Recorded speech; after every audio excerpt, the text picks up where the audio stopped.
Hey guys, to promote my free promotion of Guilty Deception starting tomorrow, I'm going to do a short reading from Chapter 1 of Guilty Deceptions. In this scene, Sheriff Dawson and the others have just discovered the bodies. Billy went a little past the inn, then slowed his buggy. I did the same and so forth until everyone had stopped. Then Billy us off Let us off the road and into the barrens. Billy stopped and pointed to a tree. She found it beneath that tree, he said. I approached the tree with caution, unsure of what I'd find. As I glanced down, I saw a bit of cloth. I pulled at the foliage with my hands and gasped.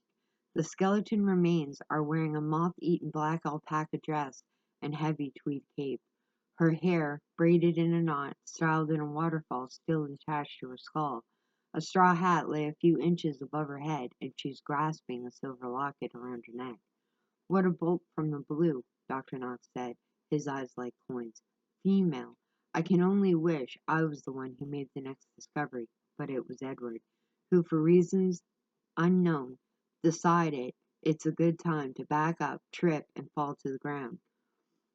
When he fell, he felt something underneath his foot, and when he pulled at the foliage around his feet, he puked.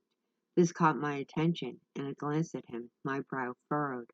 "What happened to you?" I asked, and Edward, gasping for air, turned his head in my direction. "See for yourself," he said, and I walked over to where he was. I'm not sure what I was expecting to find, but it isn't what I found. When I looked down at the foliage, there's a tiny leg bone sticking out of a little stocking and shoe. I pulled away at the foliage, revealing a child's white dress and skull. I covered my mouth with my hand. This isn't just a murder. This is a double murder. But who in their right mind would want to harm a mother and her child? I needed answers, but there's a lot of ground to cover. What monster could have done this? I muttered. I wasn't expecting an answer because I hadn't even realized I had spoken out loud. Patrick glanced at me and shook his head. "I don't know, boss, but we'll catch the son of a," he said. Sylvester sighed and glanced up from the remains. His face is sallow and his eyes vacant. "I can't be sure yet. On an educated guess, I would say these remains have been here for at least a year," he said, and I frowned. Cases that old Cases that are a year old or more usually got thrown into one pile, cold cases. Few of them ever got solved, and I wanted to solve this one. When I glanced around the crime scene, the realization hit me like a ton of bricks. It's out in the open, exposed to the elements, and it has been this way for at least a year. We wouldn't find much here. In fact, Patrick's men were already combing the area for potential clues. They have the area well secured, and I should find out any useful information.